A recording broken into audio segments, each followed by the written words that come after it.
ইমান ধুনীয়াকে এইখিনি ট্ৰিটমেণ্ট কৰাই থৈছিলে ইয়াত কোনোবা নিশ্চয় ইউনিভাৰ্চিটি বা ক'ৰ পৰা আহি এইবিলাক ট্ৰিটমেণ্ট কৰি দিছিলেহি অসমীয়া জাতিৰ ঐতিহাসিক সম্পদ সাঁচিপাতৰ কীৰ্তন পুথি এখন গুণমালা মই আপোনাক 25,000 টকা সত্ৰাধিকাৰ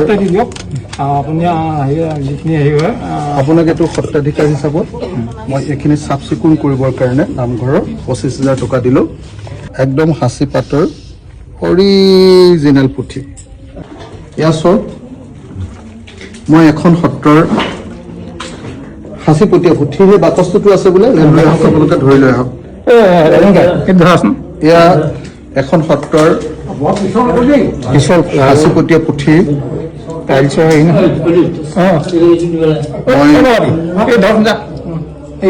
বাবাটি সেইটো বাকচটো লৈ যাওঁ লৈ যাম তহঁতি নালাগে মোৰ লগত তহঁতে যা এয়া মই এখন সত্ৰৰ ঐতিহাসিক সত্ৰৰ সাঁচিপতীয়া পুথি মই বাহিৰলৈ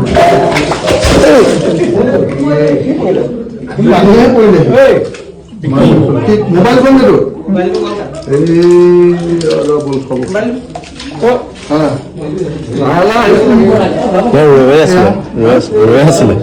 ৰৈ থাকোঁতে পঢ়িছোঁ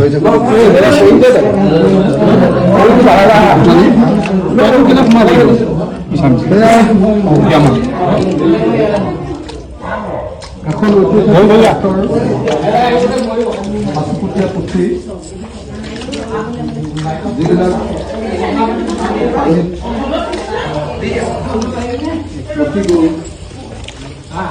পানীত ডুবি গ'ল সত্ৰৰ সাঁচিপতীয়া পুথি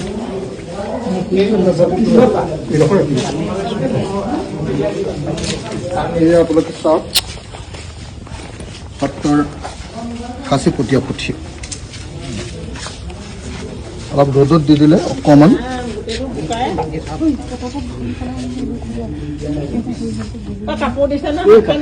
এইটো গোপালদেৱৰ চৰিত এইটো গোপালদেৱৰ চৰিত এতিয়া এইখনতো বৰ ঐতিহাসিক সত্ৰ চৰিত পুথি এখন চৰিত পুথি গোপালদেৱৰ চৰিত পুথিখন এই ঐতিহাসিক চৰিত পুথিখন পানীৰ মাজত ডুব গ'ল আমাৰ গোপালদেৱৰ এই ঐতিহাসিক চৰিত পুথিখন এয়া চাওক গোপালদেৱৰ ঐতিহাসিক চৰিত পুথি এয়া মানে বিয়পিলে কিন্তু আখৰ বিয়পি গ'ল ৰ'বনে নাই ক'ৰবাত ৰৈছে অকণমান ৰ'দাই দিলে অলপ ধৰিব পৰা হ'ব পাৰে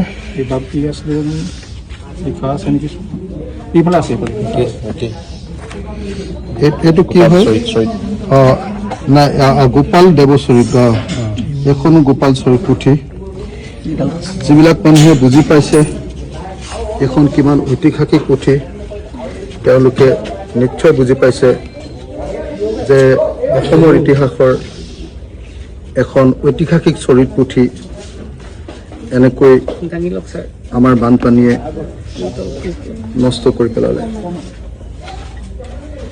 তো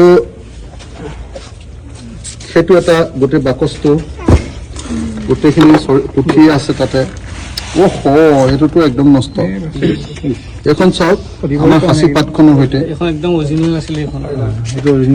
চাওকচোন এইখন আমাৰ সাঁচি পাতখনৰ সৈতে একদম কাভাৰটোৰ সৈতে আছে একদম কাভাৰটোৰ সৈতে আছে এইটো চাওক একদম সাঁচি পাতৰ অৰিজিনেল পুথি এতিয়া বেছি ৰ'দ দিলেও বেকা হৈ যাব আৰু ৰ'দ নিদিলেওতো এতিয়া কোনো উপায় নাই এতিয়া গতিকে পৰিস্থিতি এখন চাওক তেতিয়া দিনৰ সাঁচি গছ আৰু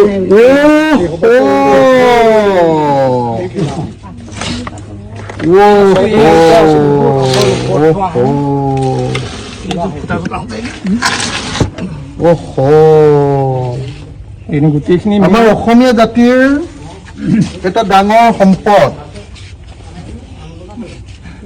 অসমীয়া জাতিৰ এটা ডাঙৰ সম্পদ সববিলাক শেষ হৈ গ'ল।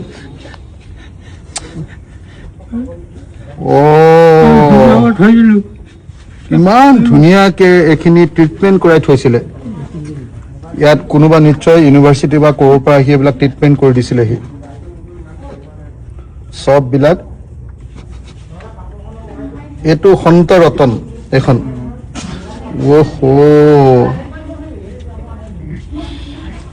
এইখন আদিচৰিত, আদিচৰিত হাঁচিপতীয়া। এইবিলাক চব মই এসময়ত লৈ যোৱা হলে ভাল আছিলে, চব শেষ হৈ গ'ল। এইখন অনাদি পুৰাণ, এখন অনাদি পুৰাণ। আপুনি চাওকচোন এখন কি কৰি ভাল কৰিব এতিয়া। ইয়াতকে আৰু ডাঙৰ লছ একো হোৱা নাই দেই জাতিৰ।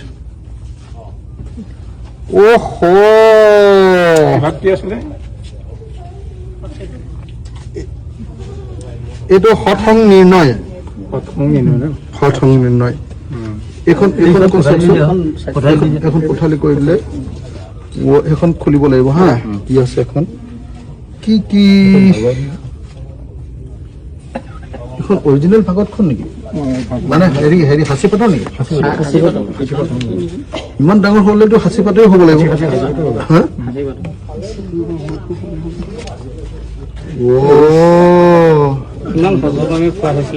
বহুত ধুনীয়াকে ৰাখিছিলে দেই।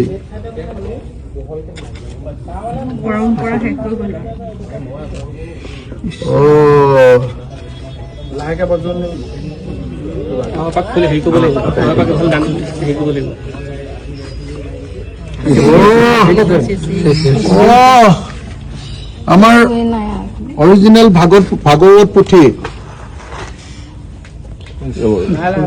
অৰিজিনেল ভাগৱত পুথি। নামটো উৰি গুচি গ'ল। ভাগৱত পুথি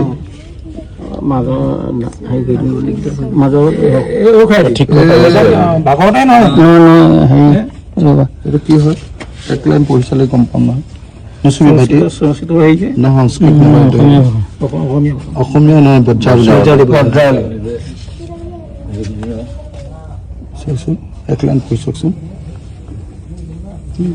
বৰকে হেৰি কৰিব নালাগে, মনটো যাব।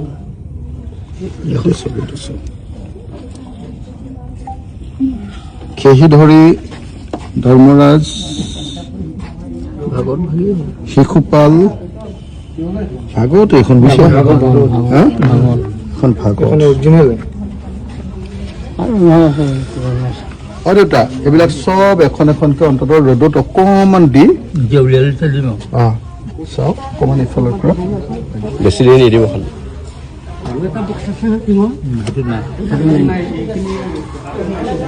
কিমান ডাঙৰ সম্পত্তি, যদি কোনোবা মানুহে বুজি পোৱা মানুহ আছে বুজি পাব। মালা এখন, লীলামালা।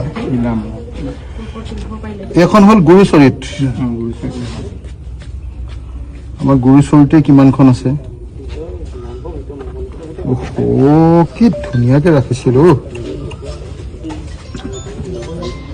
এখন নামঘোষা, আমাৰ মাধৱদেৱৰ নামঘোষাখন দেই। হাঁচিপাতৰ নামঘোষা। এইখন ভক্তি প্ৰেমাৱলী।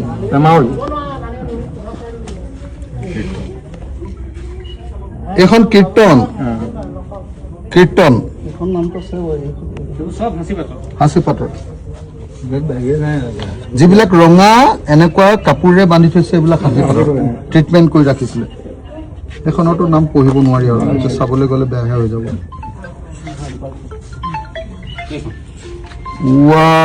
এইটো সম্পদ মই পাই যোৱা হলে। এইটো গো কৰতি মন্ত্ৰ, গো কৰতি মন্ত্ৰ।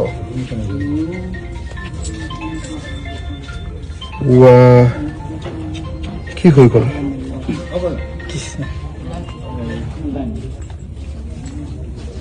অম্লান ক'ত গ'ল? অম্লানক ফোনটো মাৰ ইয়ালৈ মাত। এখন এইটো হামদে মন্ত্ৰ, হামদে মন্ত্ৰ আছে।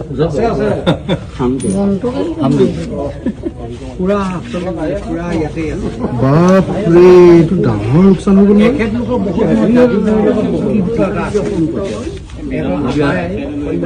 যদুমণি দেৱৰ চৰিত, যদুমণি দেৱ, হা? তেখেতৰ চৰিত পুথিও আছে ন? পুৰাণ, এখন পুৰাণ, পুৰাণ সংহিতা।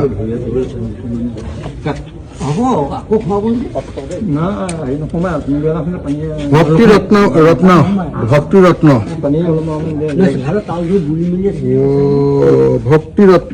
ভক্তি তত্ত্ব, ভক্তি ৰত্ন, ভক্তি তত্ত্ব।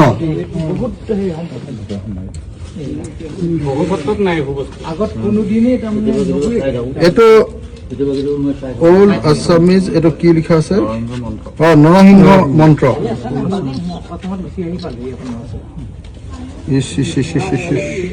এইটোতো আজি নোলোৱা হলে আৰু বেছি দিন বেয়া হৈ থাকিলে। ইফালে ৰ'দটো আহিছে না, চবচোন আছে।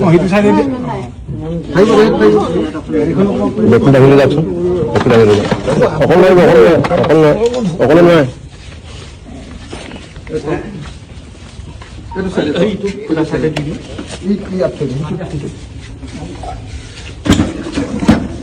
এইটো কিমান ডাঙৰ সম্পত্তি লোকচান হ'ল,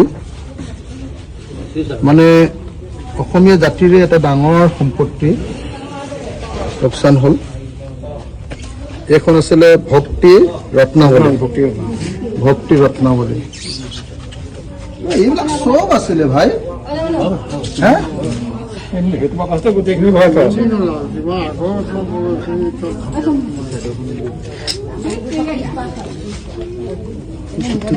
গোন্ধাইছে।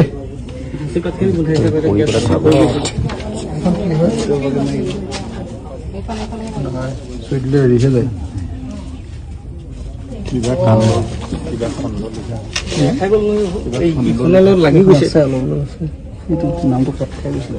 নামটো গ'ল মানে সৰ্বাধাক মন্ত্ৰ, সৰ্বধাক মন্ত্ৰ। এইবোৰ একদম আপুনি দিগদাৰ কৰি দিলে নতুন মন্ত্ৰ। এইখন একচুৱেল কীৰ্তনখন, এইখন একচুৱেল একদম আমাৰ হেৰিয়াৰ কীৰ্তন ঘোষাখন, সাঁচিপাতৰ। অসমীয়া জাতিৰ ঐতিহাসিক সম্পদ সাঁচিপাতৰ কীৰ্তন পুথি। এখন গুণমালা, এইখন আমাৰ গুণমালা। এইটো ভালকে লৈ লওক। এখন কি? দীপিকা চন্দ্ৰ।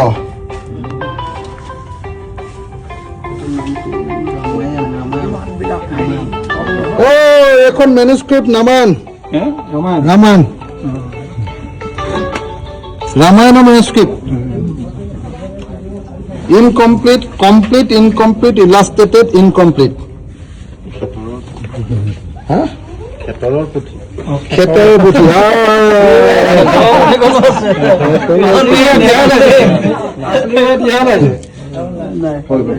সেইটো অলপ ধুই দিয়া ভালকে কাগজটো। মই আপোনালোকক সঁচাকে ক'ব খুজিছো, মোৰ জীৱনৰ কাৰণে আজি এটা অত্যন্ত দুখৰ দিন, মানে মোৰ জীৱনৰে দুখৰ দিন। আপুনি নিশ্চয় দেখিলে যে এখন আমাৰ সাঁচিপাতৰ ৰামায়ণ, এখন খেতৰৰ পুথি, এখন দীপিকা চন্দ্ৰ, এখন গুণমালা, এখন আমাৰ কীৰ্তন, কমপ্লিট কীৰ্তন। তাৰপিছত এখন সাঁচিপাতৰ, এইটো হ'ল সৰ্বধাক মন্ত্ৰ। তাৰপিছত এইটো হ'ল ধৰিব নোৱাৰি আৰু। তাৰপিছত এইটো হ'ল ভক্তি ৰত্নাৱলী, ভক্তি ৰত্নাৱলী। তাৰপিছত যদি আমি চাই গৈ থাকোঁ, এখন হ'ল নামটো উৰি গৈছে। তাৰ পাছত এখন আদি চৰিত্ৰ, এখন হ'ল চন্তৰত্ন, এইখনৰ নামটো নাই। সাঁচিপাত এখন ভাগৱতৰ একদম সাঁচিপতীয়া ভাগৱতৰ পুথি। এখন আহিলে কৰতি, কি কৰতি, কিবা কৰতি বুলি কয়, ভূ কৰতি, এটা সৎসং নিৰ্ণয়। তাৰপিছত এইখন আছে অনাদি পুৰাণ, এইটো হ'ল হামদৈ মন্ত্ৰ, এয়া হ'ল কি এখন পুৰাণ চৰিত, এইখন হ'ল ভক্তি ৰত্নাৱলী নহয়, এখন ৰত্ন, এইখন ভক্তি তত্ত্ব, এইখন হ'ল নৰসিংহ মন্ত্ৰ।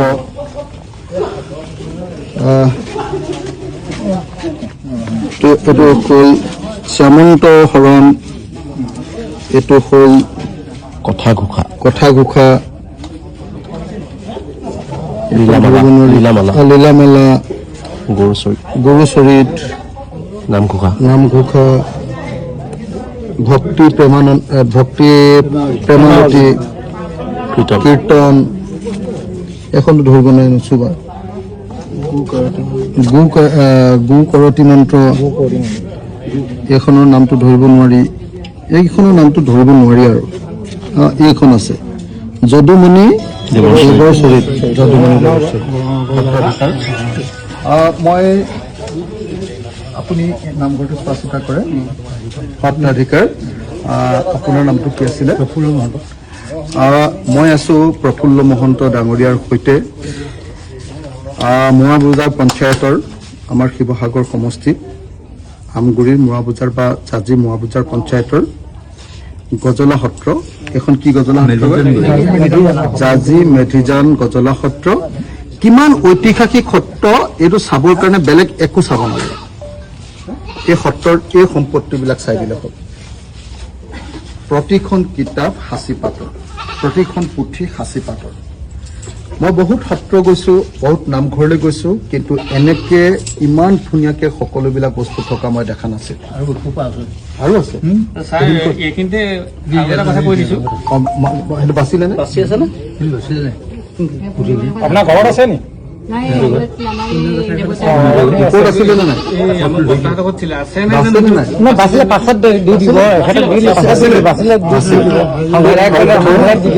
পুথি কোনেও নামাৰে, কাৰণ পুথি মাৰিলে দিনৰে বিপদ আছে।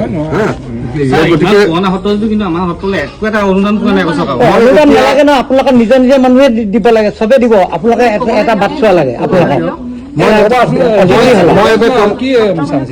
এটা কাম কৰি ল'ম, মই নিজে এতিয়া দায়িত্ব ল'ম। সত্ৰখনৰ আপোনালোকৰ যিকেইটা কাম লাগে মোক ধুনীয়াকে এখন দৰখাস্ত খালি দিব লাগিব। মই যি বস্তু কৰি দিব লাগে চব কৰি দিম। আৰু এতিয়া মই আজি এই সত্ৰখন আপোনালোকৰ প্ৰথম মেৰামতি কৰিবৰ কাৰণে মই টকা 25,000 এতিয়া আপোনালোকৰ হাতত দি যাম। টকা 25,000 আপোনালোকে চাফ চিকুণ কৰি বস্তুটো চিজিল কৰি ৰ'দ চ'দ দি চিজিল কৰি লওক। এটা মোৰ পিনৰ পৰা টকা 25,000 দি যাম দেই।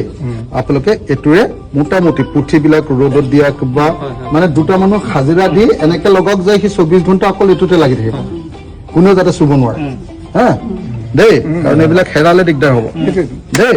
মই আপোনাৰ হাতত মই টকা 25,000 দি যাম, সেইটো দিয়াচোন। ছাৰ মাজতে মই এষাৰ কথা মই ৰ'ব শেষ কৰি লওঁ দেই।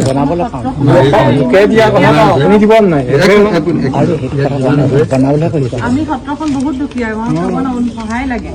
সহায় গেট এখনে, আকৌ হেৰি এটা গৃহ অতিথি গৃহ এটা, নামঘৰৰ কাৰণে বৰ দুৰ্বল।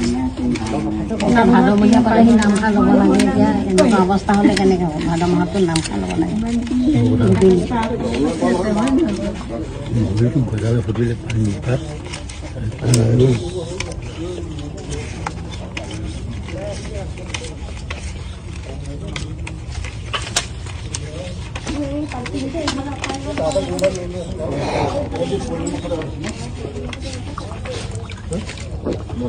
মই আপোনাক 25,000 টকা সত্ৰাধিকাৰ আপুনি যিখিনি হেৰি হয় আপোনাক এইটো সত্ৰাধিকাৰ হিচাপত মই এইখিনি চাফ চিকুণ কৰিবৰ কাৰণে নামঘৰৰ 25,000 টকা দিলোঁ।